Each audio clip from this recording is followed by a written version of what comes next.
I also rise today to speak on the Paid Parental Leave Amendment, Improvements for Families and Gender Equality Bill. And I am so proud to stand here as part of a government which has brought this legislation before us.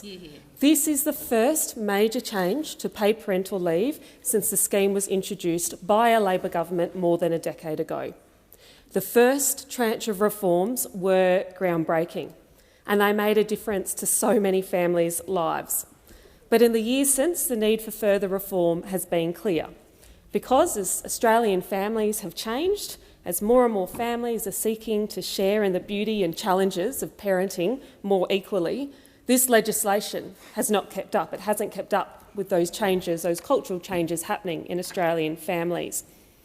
The changes in this bill are about supporting families, but they're also about supporting gender equity. The changes are about valuing fathers as carers too, and in some families as primary carers. They're about recognising that men aren't always the breadwinners and that women aren't always doing the majority of the caring. That families make their own decisions about the care arrangements and the work arrangements that will best suit them and their children.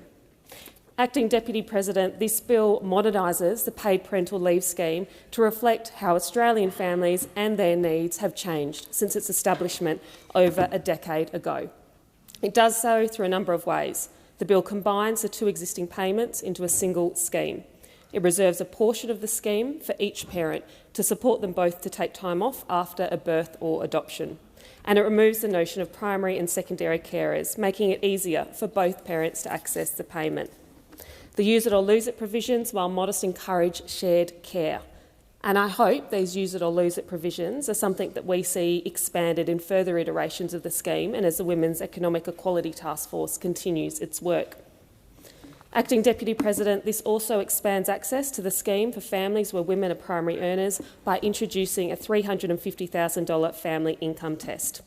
I personally know a number of families who've been locked out of taking full advantage of paid parental leave because of this issue, and welcome that the bill better reflects the circumstances of more families in our community.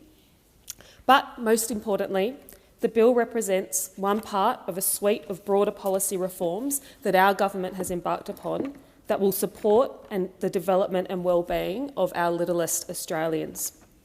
Because we know that in those first 6 months of life, those first 6 months are absolutely critical to a child's development and future well-being.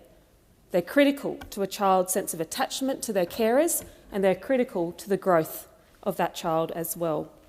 Enabling families the opportunity to spend more time with their babies in these crucial early months is a worthy reform, and I welcome the broader policy intent of our government to bring this scheme to 6 months of paid leave by 2026.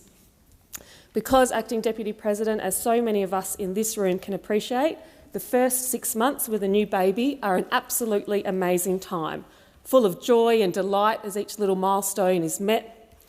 But my God, they can be a bloody tough challenge too, full of sleeplessness, stress on the family, for women who experience birth trauma or other physical challenges like mastitis, like difficulties with pelvic floor damage, the impacts of recovering from caesarean wounds, so many things which can happen in a birth as you welcome a baby into the family. The mental health challenges which many families experience, both mums and dads, in these first 6 months can be really significant and at times really dangerous. A new baby changes family dynamics with other children. It can make your other caring responsibilities, including for elderly parents, more difficult. It affects the family dynamic. So whilst it can be a time and is a time of miracles and wonder and joy and awe, it can also be really tough. And it shouldn't be the case that the only families in our community who are given the time and the space and security to deal with all of these things which happen in those first 6 months of a child's life are those who can afford to do so. Bringing this scheme progressively to 6 months is a very, very significant reform. It's something that we can be proud of. It's something that I am sure proud of as a Labor senator, part of another Labor reforming government. Actually, it's why we joined the Labor Party. It's why we stand for Labor, because we want to be part of governments which do something, which deliver for families, which keep reforming. And that's what this bill does. I want to acknowledge the work of the many, many activists in our community, the union movement, the formidable women of our union movement, men and women of our union movement actually, who've been calling for these reforms for many, many decades before they've been introduced and continue to lead the fight to greater equality. To the businesses as well in our community who stood up early and came out and said this makes good economic sense as well as good social sense. To those businesses who are at the forefront of many of these changes, I acknowledge their work too. As chair of the committee that looked into this legislation, the Community Affairs Legislation Committee, I also just want to take a moment to thank everyone who contributed to our inquiry through submissions or through appearing before us and giving their evidence. We were very happy to support this bill, to commend it to the Senate.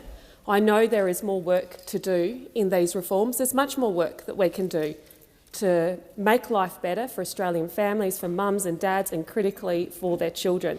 That's why I'm part of the Labor Party. That's why I'm proud to be part of a Labor government, because we will do that work. We will do that work from these benches. That's why we're here. So I commend the bill to the Senate.